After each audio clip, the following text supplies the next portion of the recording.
네, 오늘 제목은 여호와를 찾으라 라고 하는 제목으로 함께 말씀을 나누겠습니다. 교회에서 여호와를 찾을 때입니다 이렇게 얘기를 하면 여러분 어떻게 해야 여호와를 찾을 수가 있을까요? 어떻게 하는 게 여호와를 찾을 수가 있을까요? 여러분들 아시는 대로 대답하시면 됩니다.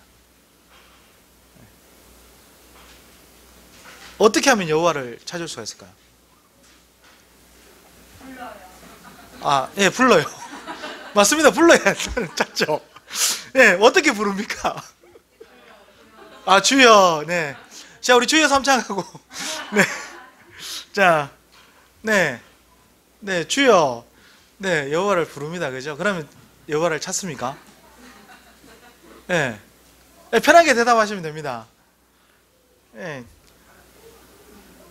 네, 그냥 모르셔도 그냥 평상시에 알고 있는 상식으로 얘기하시면 됩니다. 어떻게 하면 여호와를 찾을 수 있을까요? 네? 예배. 네, 예배하면 여호와를 찾을 수 있습니다. 그죠?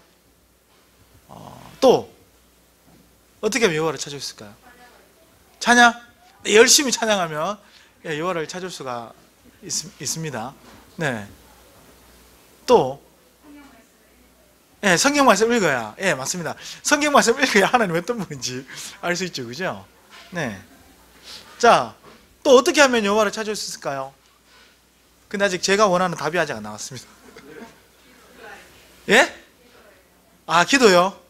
네, 기도해 여호와를 찾을 수 있죠. 네. 또 어떻게 해야 여호와를 찾을 수 있을까요? 예배. 네, 아까 예배 나왔습니다. 네. 간절해야 됩니다. 네, 간절한 마음으로. 네, 맞습니다. 간절함이 있으면 여호와를 찾을 수 있죠. 네, 또 어떻게 하면 계속 묻는 거는 제가 답이 안 나왔기 때문에 네, 계속 묻습니다. 자연 만물을 통해서. 예, 맞습니다. 우리 하늘을 보면서 그죠? 하나님 찾을 수 있고 그죠? 네. 근데 아모스적인 대답은 아닙니다. 예. 예.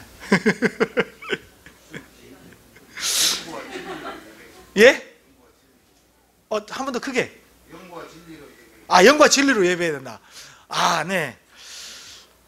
예, 맞습니다. 근데 아모스적인 대답은 아닙니다.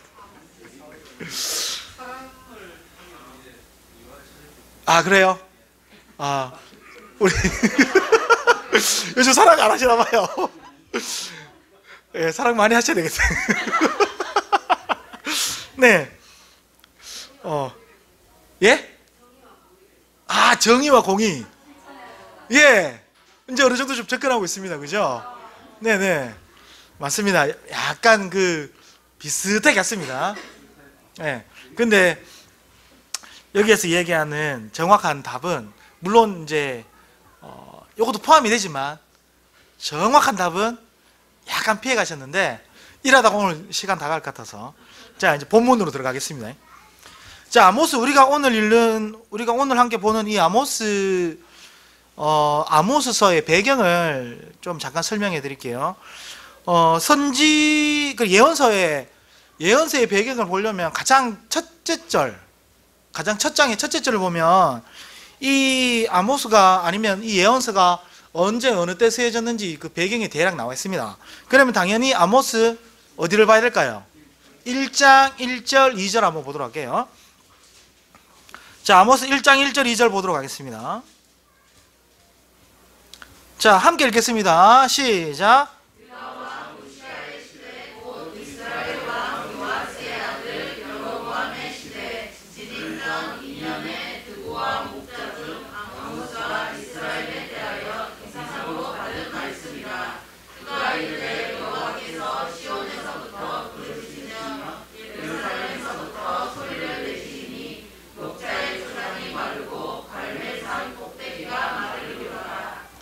자, 여기 보면 배경이 나오죠. 그죠? 자, 이 아모스가 활동했던 시대가 언제였습니까?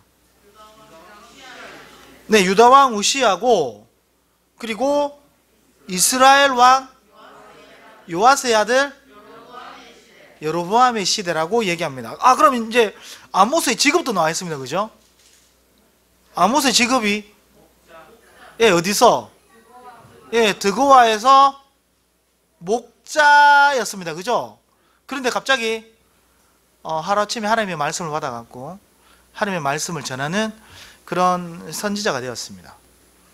자, 그러면 이 아모스는 이 아모스가 외쳤던 말씀은 남유다를 향한 말씀이었을까요? 아니면 북이스라엘을 향한 말씀이었을까요? 어디 어느 나라를 향한 말씀이었을까요?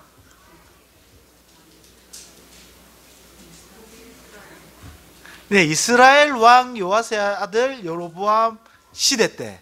그러니까 이 아모스가 활동했던 나라는 북이스라엘입니다. 예.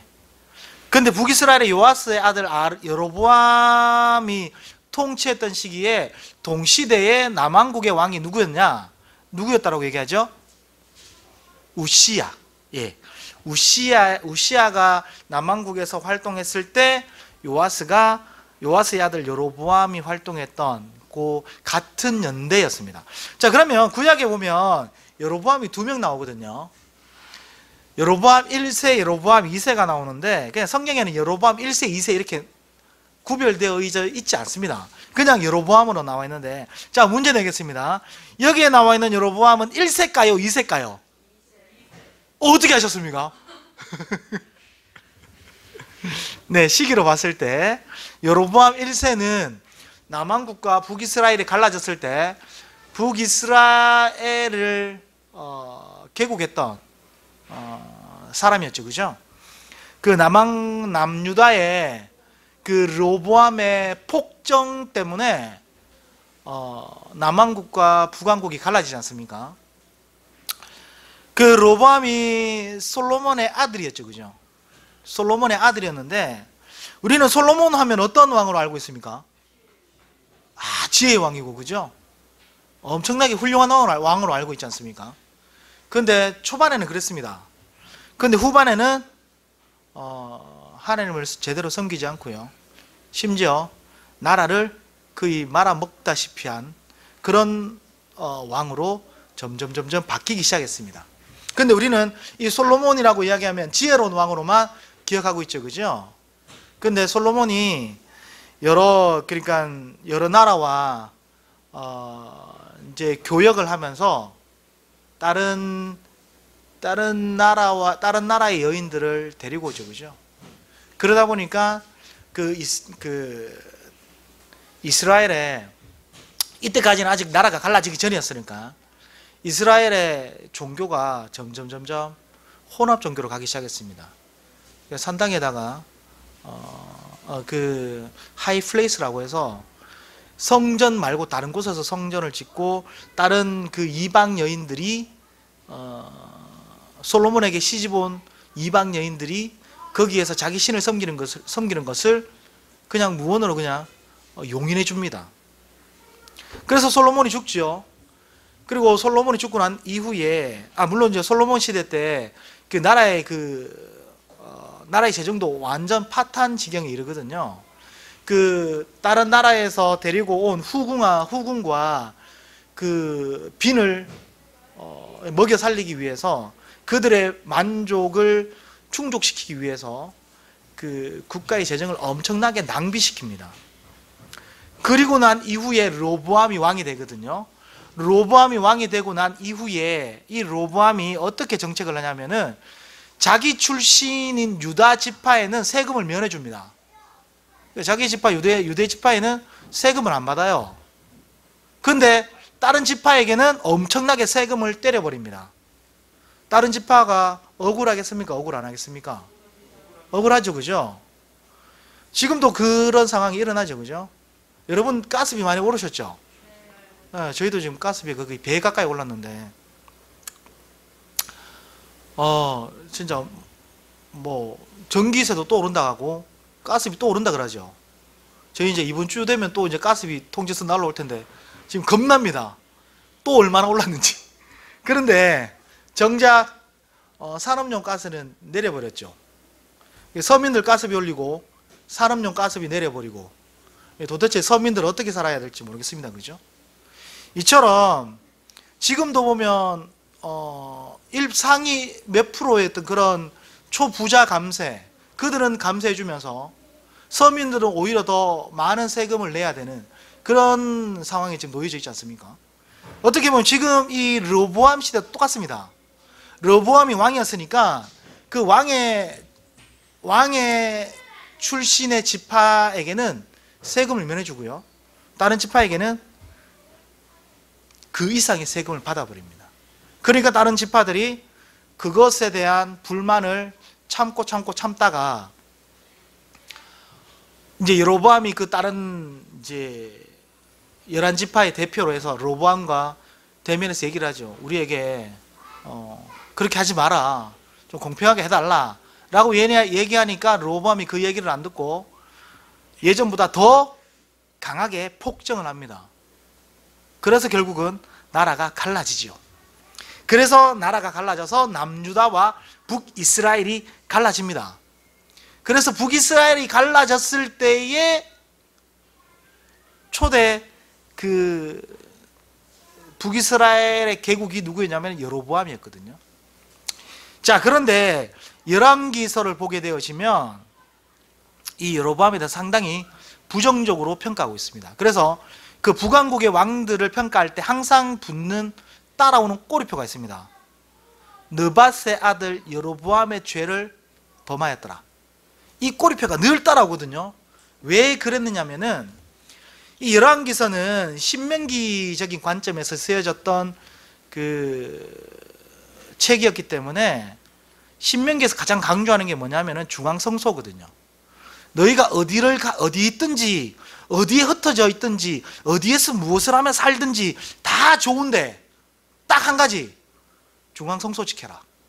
다른 데 성전 만들지 말고, 다른 데서 신당 만들지 말고 오직 중앙성소 이 한 자리에서 예배드리고 하나님을 섬겨라 라고 했던 게 신명기의 가르침이었거든요. 그런데 여로보암이 당연히 북이스라엘이라고 나라를 새롭게 이제 열었으니까 당연히 이 예루살렘이라고 하는 성전은 남유다에 있을까요? 북이스라엘에 있을까요? 당연히 남유다에 있었겠죠, 그죠? 그러면 이 여로보암이 그 성전에서 예배 드릴 수 있었을까요? 못 드렸을까요? 못 드렸죠, 그죠? 그러다 보니까 신명기 관점에서 보면 이 여로보암이 나쁜 왕입니다. 그래서 열왕기에서 보면은 이 느밧의 아들 여로보암이 죄를 범하였더라, 계속 그 꼬리표가 나오는 거거든요. 그래서 이 여로보암이 성전을 만들죠, 그죠? 베델과 단에 성전을 만들고 그곳에서 하나님께 예배 드렸거든요. 근데 이 여로보암이 하나님을 섬기지 않은 게 아니었습니다. 하나님을 섬겼거든요. 그런데 거기에다가 왜 여로보암이 그렇게 좋지 않는 그런 왕으로 평가됐느냐? 그것은 결국은 이 중앙성소를 어겼기 때문에 그런 평가를 받는 거거든요. 이 이제 여로보암이 여로보암 1세고요. 그 다음에 가서 오늘 나왔던 이 여로보암 2세가 바로 이제 오늘 우리가 살펴볼 아모스의 시대에 북이스라엘의 통치했던 왕이었습니다. 이 여로보암이 몇 년 동안 통치했냐면은 한 몇 년 통치했겠습니까? 몇 년 동안 통치했을까요? 41년 동안 통치했습니다. 엄청나게 오랜 기간 동안 통치했습니다. 41년 동안. 네, 엄청나게 오래 통치했죠, 그죠? 이 41년 동안 통치를 했는데 기원전 786년에서 한 기원전 746년 정도까지 그 정도 기간으로 보고 있거든요. 그래서 한 40에서 41년 정도 보고 있는데 이 당시에 이제 이 여로보암이 통치했을 때에 이 북이스라엘의 나라의 상황이 어땠느냐? 이 북이스라엘이라고 하는 나라가 가장 강대했을 때가 바로 이 여로보암 2세 때였습니다. 우리가 옛날에 국사 시간에 국사를 배우게 되어지면 우리나라의 영토가 가장 넓었던 시대가 어느 때라고 배웠습니까? 그렇죠, 바로 나오죠, 그죠? 광개토대왕. 광개토대왕 하면 우리나라 영토가 가장 넓었을 때 아닙니다. 넓었을 때였죠, 그죠? 지금도 생각하면 참 광개토대왕 그 고구려가 삼국을 통일했으면 저 중국 땅 다 우리 건데 우리가 굳이 저 중국까지 백두산 저 중국으로 안 가도 되고 그런데 그죠? 예, 고구려가 삼국을 통일했으면 얼마나 좋을까. 그런데 안타깝게도 신라가 네, 당과 손을 잡고 삼국을 통일하는 바람에 결국은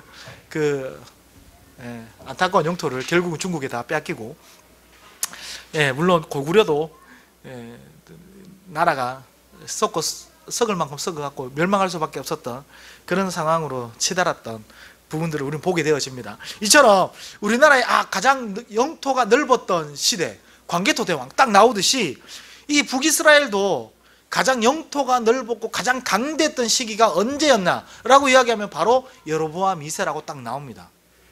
그러니까 그 영토가 얼마나 넓었냐면은 하여튼 엄청나게 넓었답니다. 지금 지도가 없으니까 하여튼 엄청나게 넓었대요. 근데 이 당시에 남한국은 남유다는 쉽게 말하면 언제 북이스라엘이 쳐들어와서 자기들을 삼킬지 모르는 그런 상황에 발발발발 떨고 있는 그런 약소국의 약소국으로 이게 약소국 중에 약소국으로 그렇게 내려가 있던 그런 상황이었거든요. 그러면 이 북이스라엘이 상당히 이제 나라가 강대해지다 보니까 무역도 활발해지고요. 무역이 활발해지니까 당연히 국가의 재정이 많이 늘어나겠죠, 그죠? 국가의 재정이 많이 늘어나고 이렇다 보니까 심지어 이제 이 아모스 6장에 보면 뭐 겨울궁, 여름궁을 두고 겨울에는 이 궁에서 있다가 여름에는 저 궁으로 있다가 그 궁을 코끼리 상하로 뭐 지었다 이런 기록들이 있습니다. 이처럼 그 북이스라엘이 엄청나게 강력한 그런 국력을 가지고 있었던 때가 여로보암 2세였습니다. 그런데 이때 이런 이제 국가가 국력이 강해지고 나라의 재정이 부해지다 보니까 당연히 무슨 현상이 일어났냐면은 빈익빈 부익부의 현상이 일어났습니다. 당연히 이런 상황을 잘 틈타서 무역을 하거나 그런 사람들은 당연히 돈을 많이 벌었겠죠, 그죠? 그런데 예전부터 그런 어떤 시기 그러한 것들을 그런 기회를 잡지 못했던 사람들은 가난함을 면할 수가 없었다는 것입니다. 그래서 빈익빈 부익부 문제가 상당히 심했던 것 같아요. 그래서 아모스서를 보게 되어지면 이 아모스 선지자의 부르짖음의 가장 중요한 강점이 뭐냐면은 이 아모스가 북이스라엘을 향하여서 너희 나라 조금 있으면 너희 나라 망한다. 그러니 여호와를 찾아라. 그러니까 왜 망하느냐? 너희가 가난한 사람을 억압하고 가난한 사람들을 돌아보지 않고 너희 배만 불리고 너희 배만 채웠기 때문에 하나님께서 그것을 싫어하신다라고 아모스 선지자가 얘기를 하는 거거든요. 자, 아모스 4장 1절 한번 보겠습니다. 아모스 4장 1절 한번 보도록 할게요.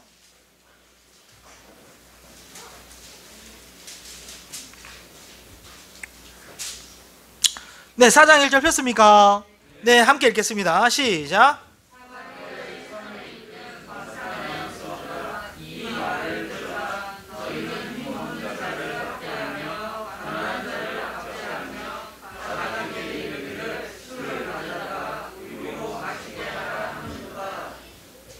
자, 어떤 상황인지 아시겠죠? 바산의 암소들아, 권력자들을 얘기하는 거거든요.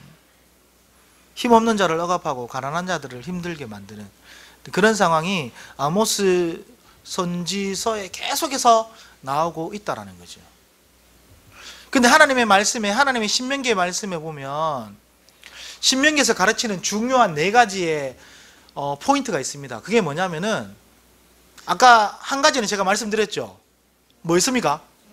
네, 맞습니다. 중앙성소. 무슨 일이 있어도 너희가 어디를 가든 성소는 항상 중앙성소, 거기에서 예배 드려야 된다. 이게 첫 번째고요. 첫 번째는 당연히 유일하신 하나님만 섬겨라. 이게 첫 번째고, 그 하나님을 어디서 섬겨야 되느냐? 중앙성소에서 섬겨라. 그리고 너희 동족끼리는 사랑과 정의의 공동체를 이루어라. 너희 동족끼리 혹시 너희 동족 중에 가난한 자가 있거든. 그들이 혹시 가난해서 너희에게 겉옷을 전당 잡혀서 너희에게 돈을 빌려갔다면, 너희가 그 사람들이 혹시 가난해서 돈을 갚을 여력이 안 되면 해가 지기 전에 그 사람들이 돈을 안 주더라도 겉옷을 돌려줘라 라고 얘기하거든요. 그 겉옷을 돌려주지 않으면, 여기는 겨울 사막 지대이기 때문에 밤 되면 온도가 엄청나게 내려가지 않습니까? 겉옷이 없으면 얼어 죽거든요. 겉옷이 곧 생명이단 말이에요. 생명을 전당 잡혀서 먹고 살기 위해서 돈을 빌렸는데 그 돈 안 갚는다고 해서 그 겉옷 돌려주지 않는 것은, 그건 완전 악독 중에 악독이다라고 하나님 얘기를 하시는 거거든요. 이처럼 너희 동족끼리는 사랑과 정의의 공동체를 이루어서 무슨 일이 있어도 서로 사랑하고 정의의 공동체를 이루어라 라고 이야기하는 게 신명기의 중요한 가르침입니다. 그 한 가지는, 너희가 이제 가나안 땅에 들어가면 그 가나안 땅에 어떠한 좋은 것이 있어도, 그것에 대해서는 무슨 좋은 것이 있어도 그것을 좋은 것으로 여기지 말고 부정적으로 생각해라.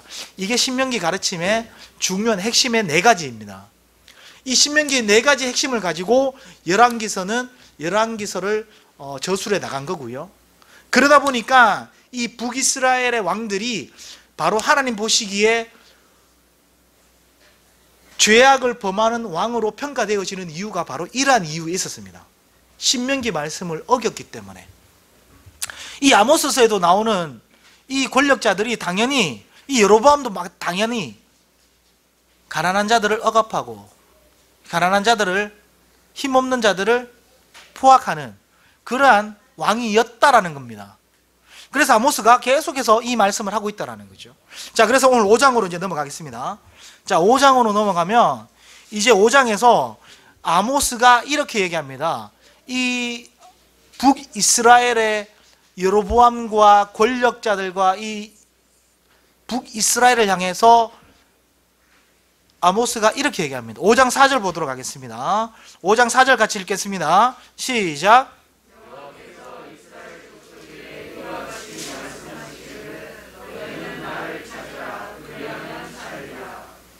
자, 아모스가 이스라엘에게 얘기하죠, 그죠? 여호와를 찾아라, 그래야면 너희가 살 거다.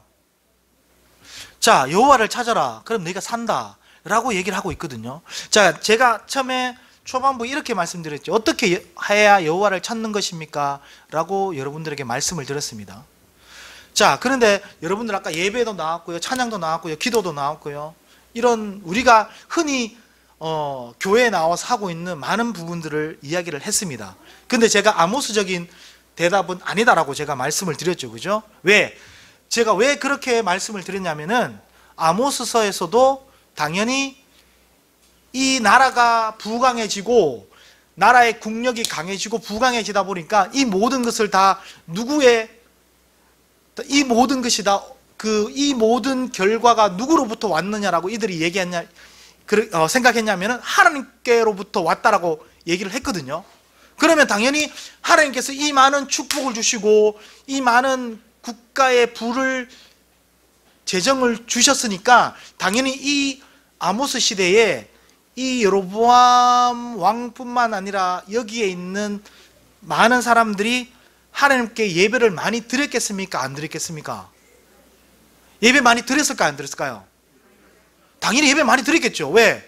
그 모든 부와 그 모든 나라의 부와 자기에게 주어진 축복이 다 누구로부터 주어진 거라고 생각했기 때문에, 하나님께로부터 주어진 거라고 생각했기 때문에 당연히 하나님 앞에 기도하고, 하나님 감사합니다 기도하고, 수언제, 낙헌제 이런 3일에 한 번 11조 내고 막 이런 하나님 앞에 많은 제물을 드리고 했어요. 그런데 하나님이 뭐라고 얘기하시냐면은, 여호와를 찾아라. 그러면 너희가 산다. 그럼 이들이 예배드리고 이들이 제물 드리고 이들이 하나님 앞에 나와서 기도하고 하나님 찬양했던 거 하나님이 안 받으셨다라는 결과가 되겠죠. 그죠? 우리가 깊이 생각해 보셔야 됩니다. 우리나라에 1970년대 이후로부터 경제가 급속히 성장하면서 교회가 엄청나게 부흥되죠. 그죠? 그러면서 그 모든 결과를 누구의 은혜로 생각했냐면 하나님의 은혜로 생각했거든요. 그러다 보니까 교회에서 엄청나게 많은 예배가 드려져 왔고요. 그러면서 하나님 앞에 감사 예물, 11조 그리고 수많은 제물을 드리면서 교회가 부를 축적하게 되고요. 교회의 건물을 키워왔습니다. 그런데 정작 그 큰 교회에서 그렇게 부와 건물이 비대해져가는 교회에서 정작 사라져갔던 것이 무엇이냐면은 가난한 자들과 힘없는 자들, 사회 약자에 대한 그러한 돌봄이 점점 사라져가고 있고요. 지금 이 시대에 와서 한국 교회의 사회적 약자, 가난한 자들에 대한 관심은 예전보다 더 많이 줄어들었습니다.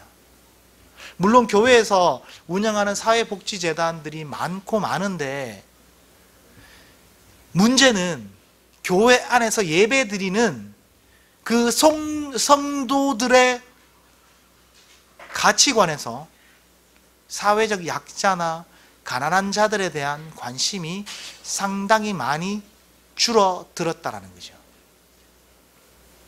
그것은 여기 있으면 잘 모르시겠지만 서울에 가면 명확하게 드러나 보입니다.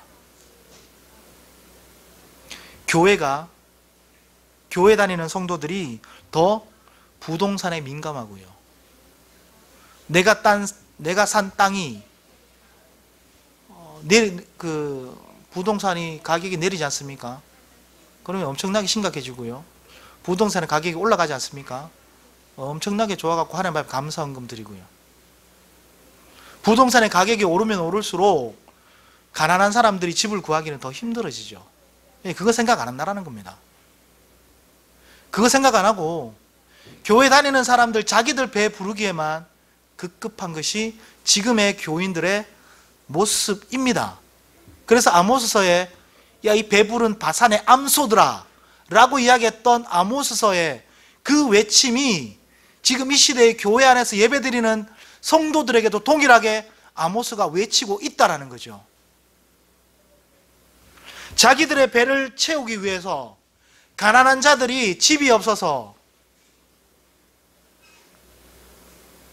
그렇게 힘들게 살아가고 있는 모습들을 보면서도 그것에 전혀 죄책감 없이 자기들의 땅값만 오르는 것에 민감하고 자기들의 땅값만 오르는 것에 감사하면서 그렇게 예배드리는 그러한 모습을 보면서 이 시대에 하나님께서 도대체 무슨 그 예배 가운데서 무슨 하나님의 공의와 정의를 찾겠냐라는 거죠. 이것이 지금 한국교회에 예배드리는 사람들의 실태입니다. 자, 그래서 여호와를 찾아라. 그러면 너희가 산다. 그럼 여호와를 어떻게 찾아야 되는데? 라고 이 북이스라엘 사람들이 당연히 묻겠죠. 자, 5절 보겠습니다. 5절 말씀 볼게요. 같이 읽겠습니다. 시작.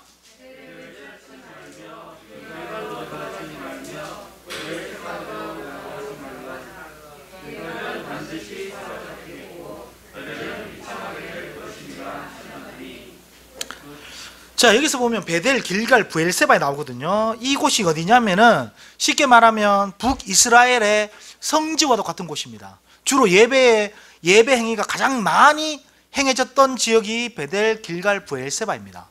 베델은 야곱과 관련된 곳이고, 그죠? 그 길갈, 브엘세바는 아브라함과 관련된 곳이죠. 그래서 이들은 이곳을 거의 성지처럼 여깁니다. 이곳에서 예배를 많이 드려왔다라는 거죠. 근데 하나님 뭐라고 얘기합니까? 야, 브엘세바 찾지 말고 길갈 브엘세바 찾지 마라. 거기에서 찾지 말고, 거기에서 여호와 하나님 찾지 말고 너희는 여호와를 다시 찾아라. 그러면 너희가 사는데 어떻게 해야 너희가 살 거냐라고 얘기를 하시는 거거든요. 6절에서 또다시 여호와를 찾아라라고 얘기를 하면서, 그러면 어떻게 여호와를 찾느냐? 11절 보도록 하겠습니다. 아니 잠깐만요. 자 11절 볼게요. 같이 읽겠습니다. 시작.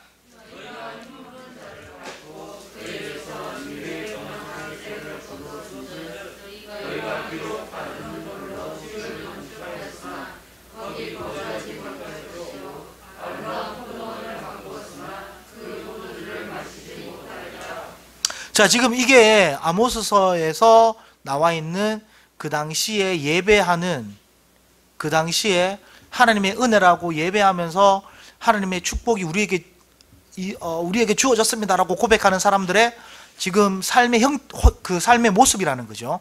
자, 12절 보겠습니다. 12절 읽을게요. 시작.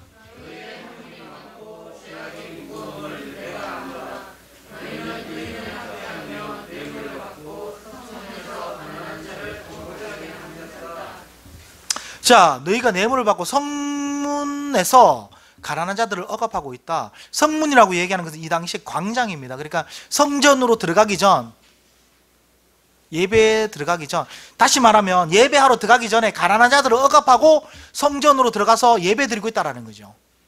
이런 이중적인 모습이 바로 이 아모스서에서 나타나고 있는 것을 하나님이 꼬집고 있는 거거든요. 13절 보겠습니다.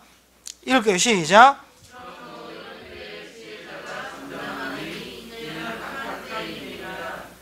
14절 읽게요.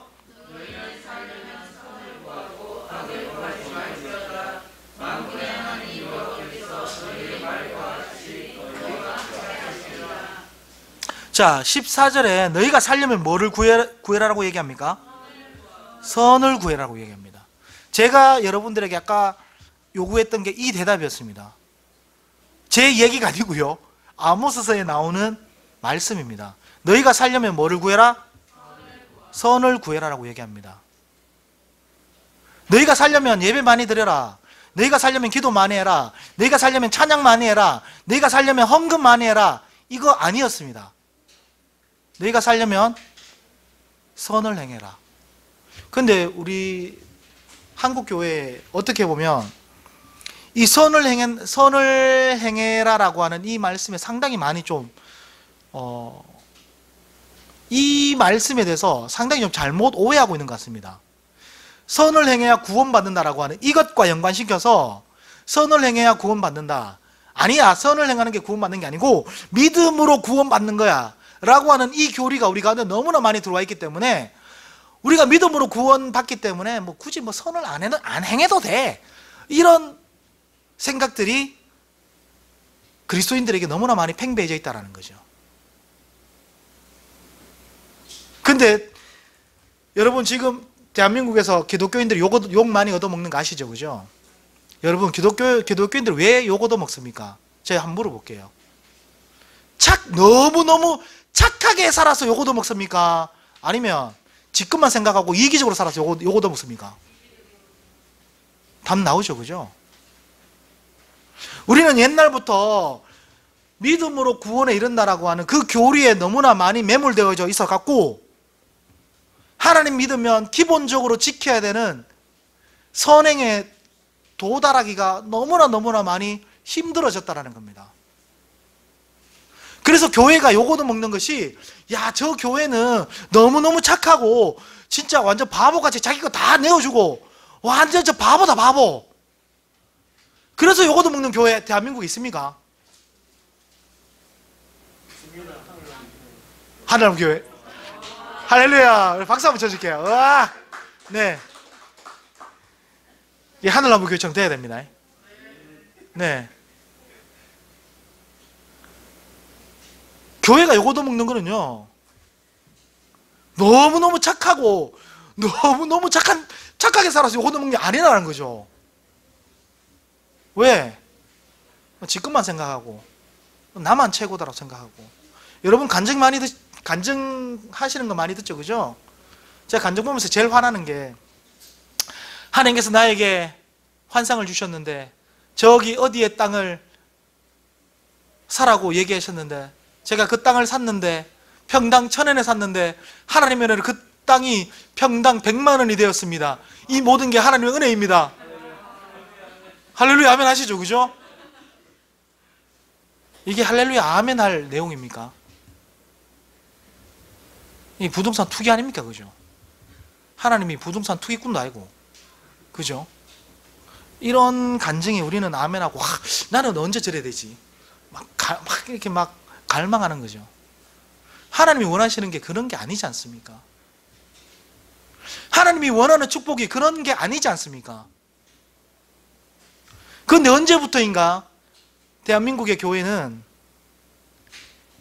너무나 이기적이고 너무나 자기 배를 채우기 위해서 혈안이 되어져 있는 그러한 모습이 너무나 많이 팽배해져 있다는 것입니다.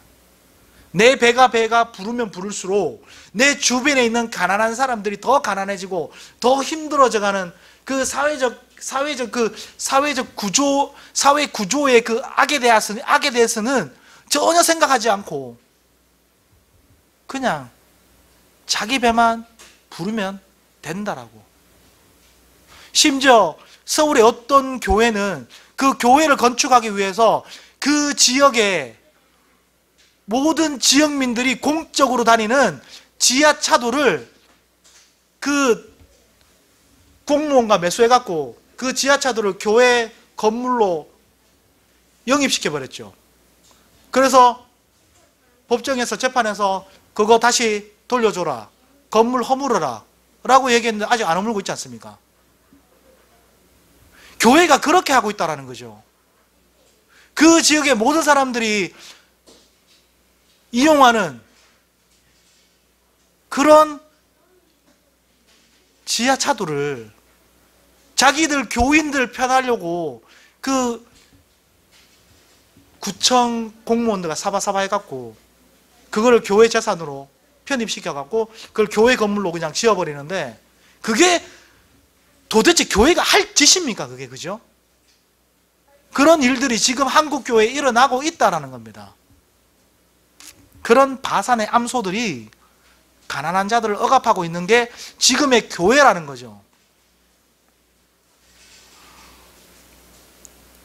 하나님께서 이 아모스를 향하여서 북이스라엘에 얘기했던 것은 너희가 제사를 안 드리고 예배를 안 드렸기 때문에 너희가 망하는 것이 아니고, 너희가 제사 드릴 만큼 드렸고 제물 드릴 만큼 드렸고 예배 찬양 드릴 만큼 드렸다. 그런데 이제 그거 내 신물 난다. 너희가 그거 하지 말고 가난한 자들을 돌아보고 억압당하는 자들을 돌아보는 선을 행해라. 악을 행하지 말고 선을 행해라. 그러면 여호와께서 너희를 살릴 것이다 라고 아모스 선지자가 이야기를 하고 있습니다.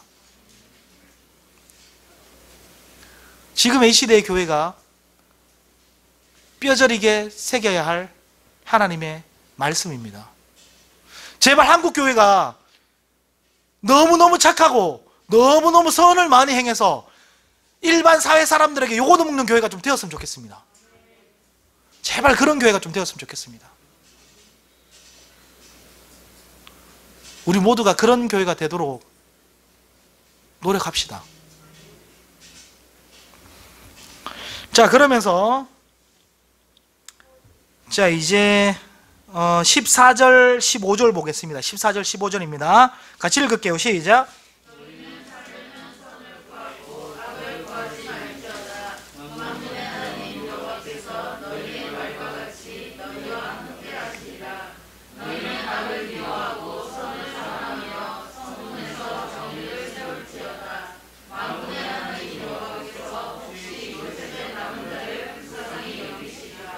네, 계속해서 선을 행하면 너희가 산다라고 얘기하시죠, 그죠? 자, 16절 보겠습니다. 시작.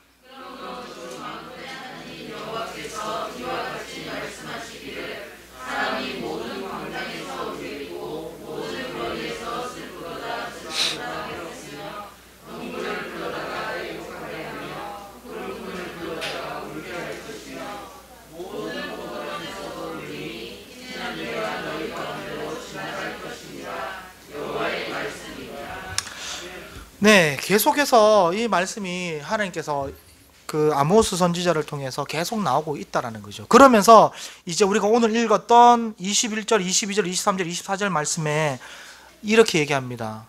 너희가 드리는 그 많은 예배, 그 많은 예배 행위들 이제 신문이 난다. 너희가 오직 행해야 될 것은 정의를 물같이 공의를 하수같이 너희가 그렇게 행동하면서 살 때, 그것을 행동하면서 선을 행할 때 너희들에게 살 길이 있다라고 얘기를 하는 거거든요. 자, 21절부터 24절 한 번만 더 읽겠습니다. 같이 읽을게요. 시작.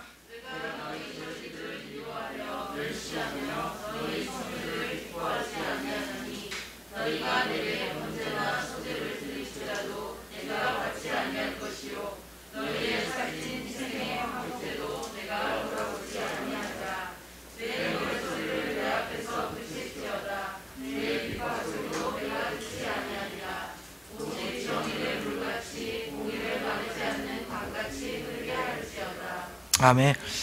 자, 아모스 선지자는 너희가 예배 드리러 나오기 전에 성문에서 가난한 자들을 향한 정의를 회복해라.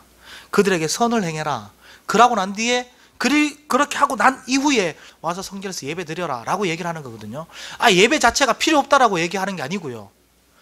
예배 드리기 전에 이 북이스라엘의 그런 바산의 암소들이 어떻게 살고 있는지에 대해서 얘기를 하면서 너희가 가난한 자들을 억압하고 약한 자들을 힘들게 했던 그거 하나님 앞에 회개하고 선을 행하고 그들에게 선을 행하고 너희 삶 가운데 정의를 회복하고 와서 하나님 앞에 예배드려라.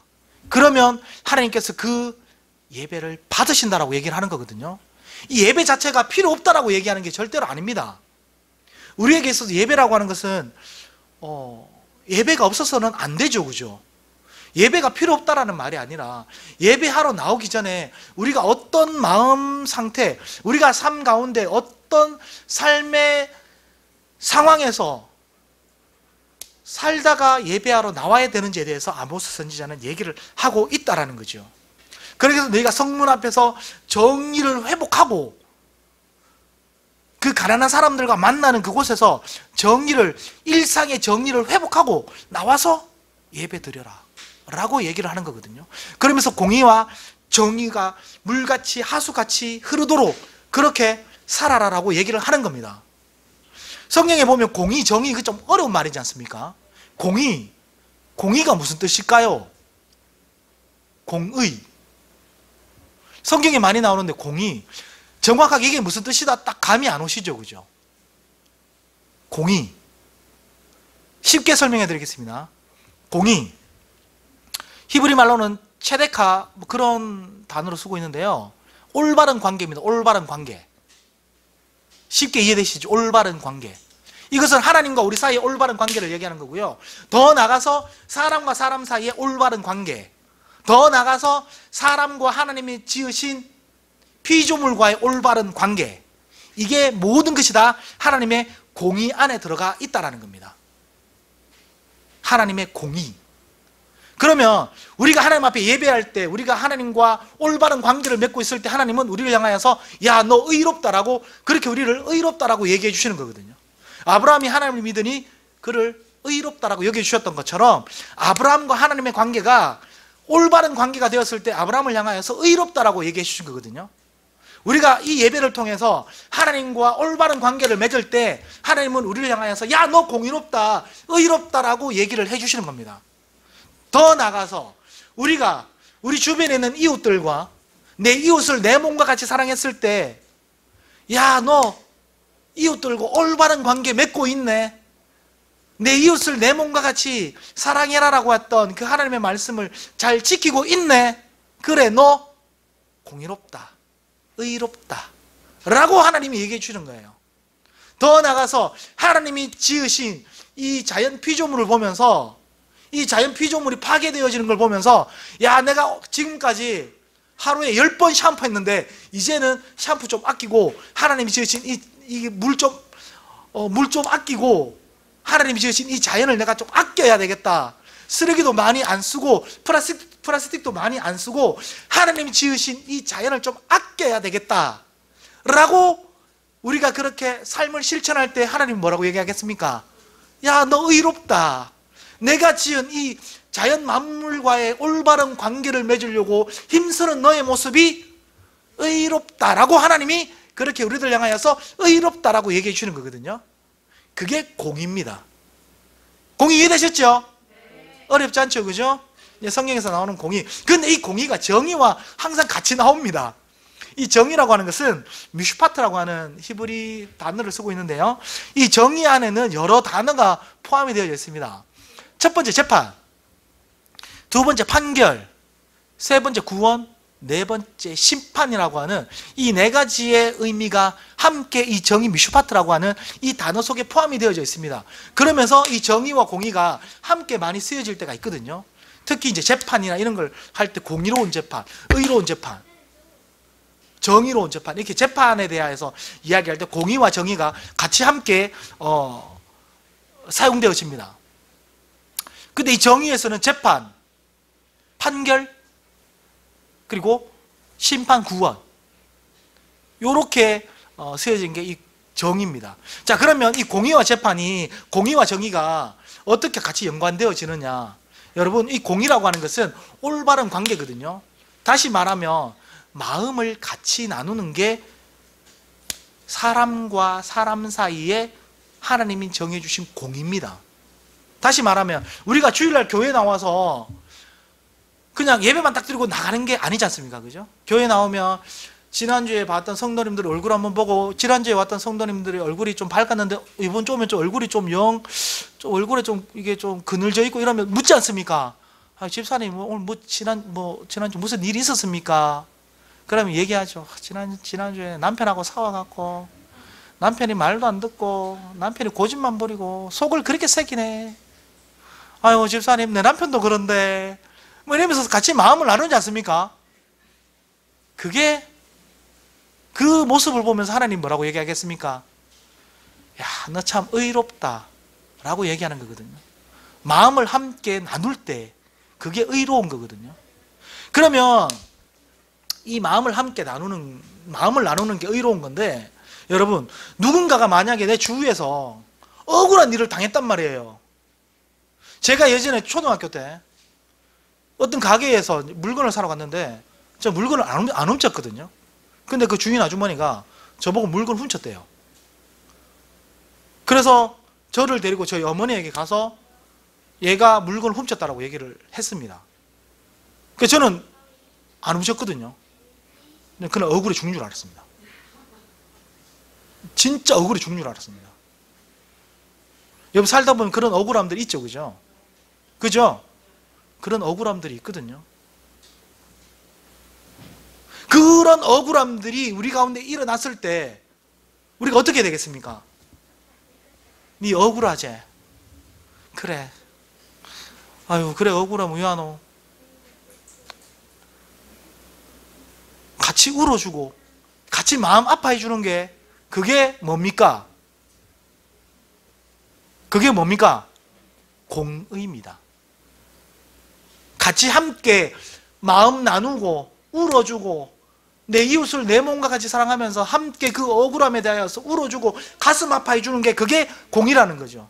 그런데 그 억울함이 해결되어지지 않을 때 우리는 어디에 호소합니까? 재판에 호소하죠, 그죠? 그러면 재판이 옳고 그름을 정확하게 판결을 해야 되죠, 그죠? 근데 그 판결을 안 할 때 어떻게 됩니까? 정의가 깨어지는 겁니다. 판결이 안 될 때 정의가 깨어지는 거거든요. 그러면 하나님이 그 판결에 대하여서 하나님이 악한 자라고 얘기를 하시는 겁니다. 그것이 정의가 깨어지는 사회이고요, 공의가 깨어지는 사회입니다. 공의가 깨어지는 사회, 정의가 깨어지는 사회가 뭐냐? 내 주변에 있는 억울한 일을 당했던 사람이 죽어나가든 그걸 보면서 나하고는 별 상관없는 일이야 라고 이야기하는, 그것이 하나님의 공의가 깨어져가는 현장이라는 거죠. 그리고 재판이 정의롭게 재판되어져야 되는데 그 재판이 되어지지 않는 과정을 보면서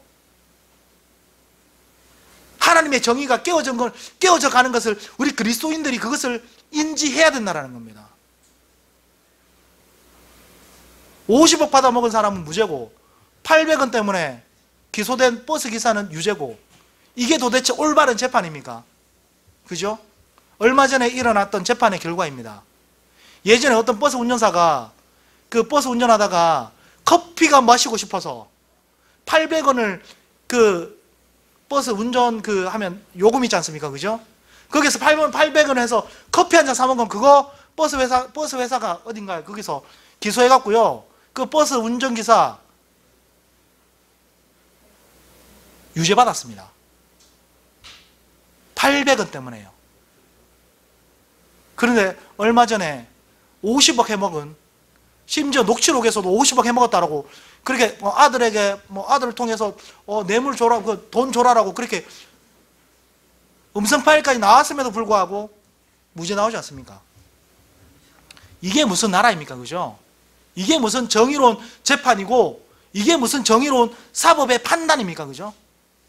그런 걸 보면서 우리 그리스도인들이 분노하냐라는 것이죠.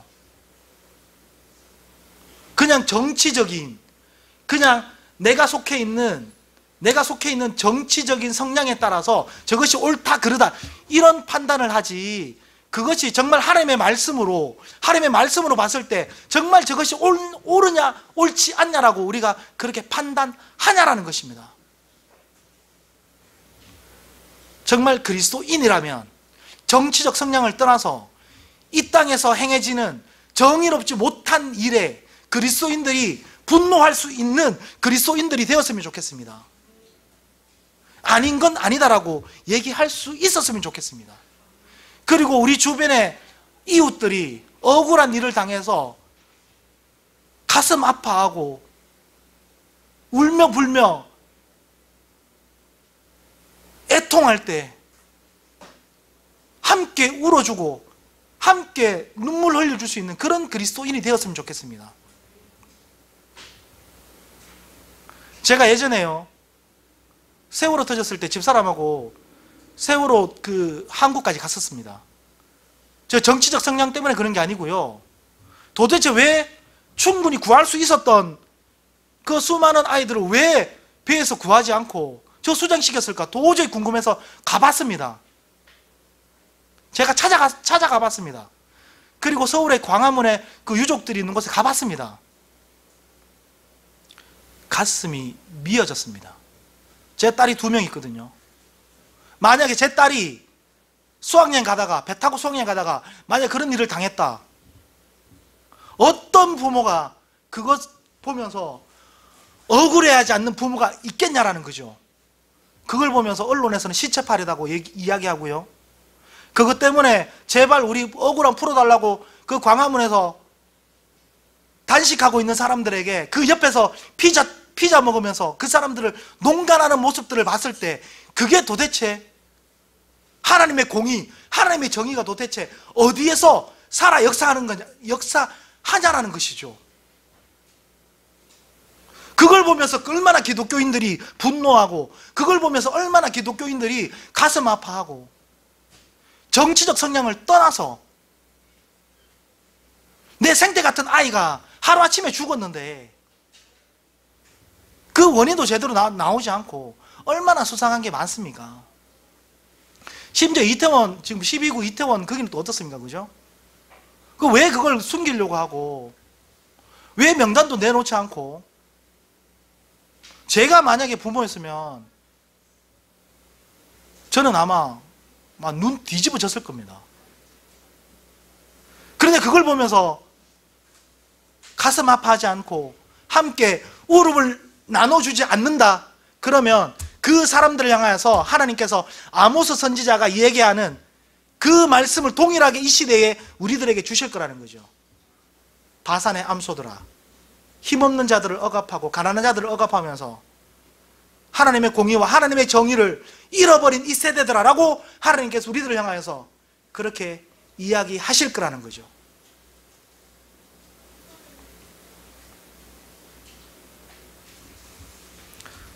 정치적 성향을 떠나서 여러분 제발 부탁드립니다. 우리 주변에 있는 사람들이 아파하면 아파하는 것에 대하여서 같이 함께 마음을 아파해 줄 수 있는 하나님의 공의를 가지는 그리스도인들이 되었으면 좋겠습니다. 그리고요, 정의, 올바른 재판이 나오지 않았을 때 그것에 대해서 분노할 수 있는 그리스도인들이 되었으면 좋겠습니다. 그게 하나님의 공의, 하나님의 정의가 물같이 하수같이 흐르게 되어지는 그러한 하나님의 역사가 이 땅 가운데서 살아나게 되어지는 그러한 일들이 되지 않을까라고 생각이 되어집니다. 기도하겠습니다. 하나님 기도합니다. 하나님 이 시대에 하나님의 공의, 하나님의 정의가 사라져가는 모습들을 보면서 그리스도인들이 분노하지 않습니다. 그것을 보면서 우리 가운데서는 나만 잘 되면 되고 내 자식만 괜찮으면 괜찮고 우리 교회만 괜찮으면 괜찮다라고 하는 너무나 이기적인 그러한 상황에 놓여져 있습니다. 그것을 보시면서 하나님께서 아모스 선지자에게 주셨던 이 말씀을 동일하게 우리들에게 주시지 않을까라고 생각이 되어집니다. 하나님 기도하오니 이 시대에 하나님의 공의, 하나님의 정의가 살아나게 하여 주시고 선을 행하여 여호와를 찾아 하나님의 기쁨이 될 수 있는 삶을 살게 되어줄 수 있는 우리 그리스도인들이 되어지게 인도하여 주옵소서. 감사드리며 거룩하신 예수님 이름으로 기도드립니다. 바다 끝이라도 나는 괜찮소. 죽어가는 저들을 위해 나를 버리길 바라.